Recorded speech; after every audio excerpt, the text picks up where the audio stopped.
In June 2015, 46-year-old Dr. Teresa Sievers had been enjoying a vacation with her husband, Mark Sievers, and 2 young daughters, visiting family in upstate New York. Being committed to treating her patients at her holistic medical practice, Restorative Health and Healing Center, Teresa had decided it would be best for her to catch an earlier flight back to Southwest Florida in order to get back to work. Mark decided to stay in upstate New York with their daughters, used to the high-demand career his wife had led and supported her. Teresa caught a flight back home on Sunday, June 28th, to be ready for the next morning. Unlike the doctor, colleagues were surprised when Teresa did not show up that Monday morning. Teresa was compassionate and outgoing when it came to her work. It was very unheard of for her to not show up. Perturbed, her colleagues began to call her but received no answer. Next, they began to reach out to Mark, and again, no one could reach her. With no one being able to get a hold of his wife, Mark asked their neighbor, Dr. Mark Petrites, to go by the home and check on Teresa. As the neighbor got to the home and walked into the kitchen, he was greeted by a grisly scene. Teresa was found on the floor, appearing to have been beaten to death with a hammer that was laid beside her. When the neighbor called 911, he mentioned, "She's bashed in the back of the head, and she's cold. She's dead cold." It was reported that she'd been hit with a hammer at least 17 times, her death caused by blunt force trauma to her skull. Investigators arrived to the Sievers home and were stumped. There were no signs of forced entry, but the house had not been ransacked, as one might assume in a home invasion of sorts, and there was even a safe with more than $40,000 in cash inside that remained. This suggested that this was not a basic burglary, and that could be ruled out as a motive for the crime. With Mark and their daughters still out of state in the New York vacation, immediate family committing the murder was ruled out as well. The investigators knew at this point that they were going to have a difficult situation to figure out. Teresa Sievers was born in November 1968 in Derby, Connecticut. Always keeping her education in the forefront, she graduated valedictorian in 1986 from Ansonia High School and Fairfield University in 1990 with a Master's of Science in Biology. In 1996, Teresa graduated with honors from Ross University School of Medicine. Following graduation, she completed her residency at the University of Florida and was awarded Resident of the Year. She then became board certified in internal medicine and opened her own practice in 2006 after moving to Bonita Springs, Florida. Along with her own practice, Teresa was also on staff at the Naples Community Hospital. In 2008, Teresa completed a board certification and fellowship at the American Academy of Anti-Aging, Regenerative, and Functional Medicine. In the years following, she also obtained her second Master's of Science degree in Metabolic and Nutritional Medicine from the University of South Florida. Always being interested in Eastern medicine, Teresa honed in focus on energetic healing and treating the whole body.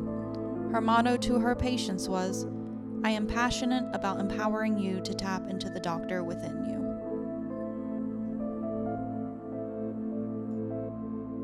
As soon as word of Teresa's death was made public, theories started circulating.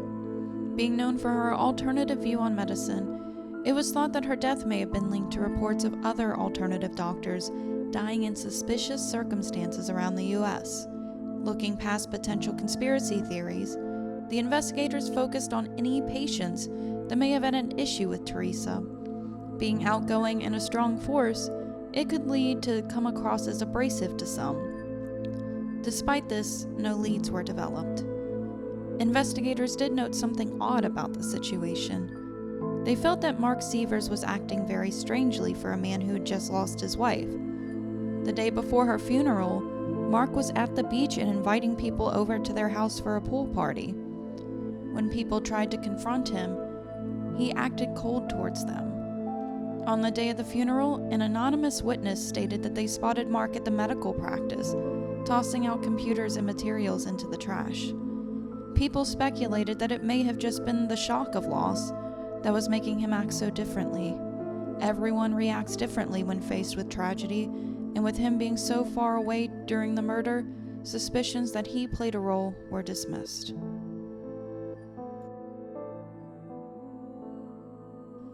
After about 2 weeks of hitting dead ends, the investigators got their break.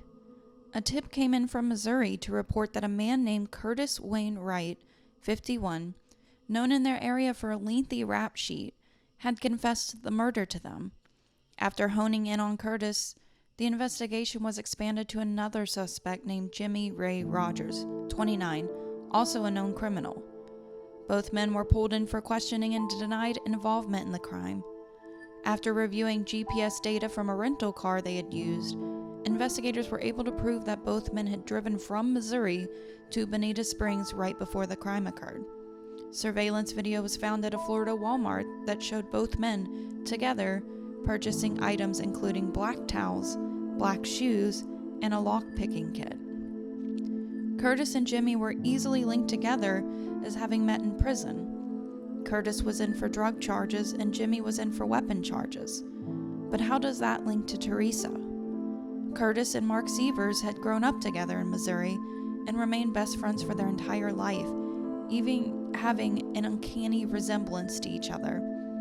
Curtis had been a guest at Teresa and Mark's wedding and even went to Teresa's funeral. When needed, Curtis would do work on the computers at Teresa's clinic and even had Mark as his best man at his own wedding. As to why this family friend would target Teresa, investigators needed to dig deeper. Investigators spoke with Jimmy's girlfriend, Taylor Showmaker, and she told them that Jimmy had confessed to her about the murder. She took the investigators to the spot where Jimmy had disposed of bloody clothing from the crime scene.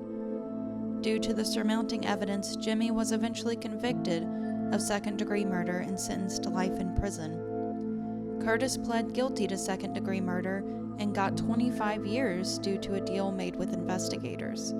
This deal was to admit who had planned the murder and who committed the actual killing. Jimmy had been the one who had killed Teresa. The plan, though, was put together by Mark Sievers. A journal was found on Mark's cell phone that revealed that he and Teresa's marriage was not what it had seemed. In this journal, he regularly detailed the ups and downs of their relationship. He claimed that he was losing trust in his wife over a perceived relationship, that she seemed indifferent towards him and his unmet wants for sex and intimacy. He said he felt like a leech as Teresa was the sole breadwinner of the family. In March, Mark wrote a long journal entry in which he accused Teresa of almost cheating on him, among other indiscretions he wrote constantly on. Less than a month before her murder, Mark wrote, "She said sometimes, most of the time, she does not feel we are going to make it." He felt that his wife only saw him as too dependent on her and that he only thinks about sex. As the end of June was approaching, though, it seemed that the relationship was on the upswing. Mark wrote that he and Teresa were in a good place. She was kissing him unsolicited. This was contrary to the evidence found that both the Sievers had had numerous affairs before, together and outside their marriage. Mark's text messages showed that he regularly exchanged lusty messages with other women. He felt that Teresa had rejected him, that their relationship must already be over, and that she did not want a divorce. Mark felt that if they did divorce, he would have custody of their daughters, Teresa only to be granted visitation.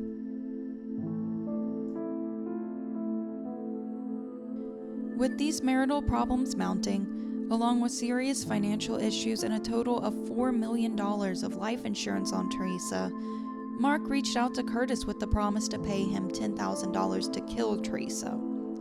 Mark was subsequently arrested, sending shockwaves out into the community. Cell phone data was recovered via burner phones in the weeks leading up to Teresa's murder that showed Mark and Curtis communicating, and Curtis's phone pinged near the Sievers' home on that Monday morning. The first of the trio to go to trial was Jimmy Rogers in October 2019, with Curtis Wright as the main witness.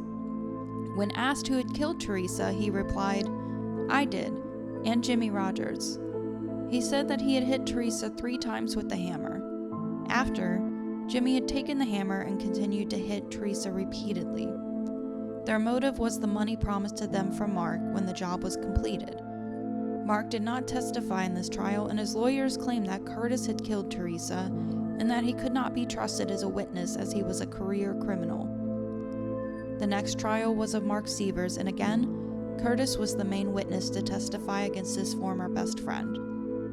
Curtis said that although he and Jimmy had physically killed Teresa, Mark had planned the murder due to financial problems. Mark believed that Teresa was planning on leaving him and taking the kids. Curtis said that Mark told him having Teresa killed was the only option. Mark was then found guilty of first-degree murder and conspiracy to commit murder. Mark later made a statement that he was innocent. The judge told him, "I judge people's actions. I don't judge people's souls. That's for somebody else to do." And then he sentenced Mark to the death penalty. In a personal statement by Teresa's family, they are heartbroken not only for the loss of Teresa, but for the fact that her daughters will have to grow up with only the memories of their mother. Mark's attorneys filed a notice of appeal on February 10, 2020. He is currently on death row at Florida State Prison in Ryford, Florida.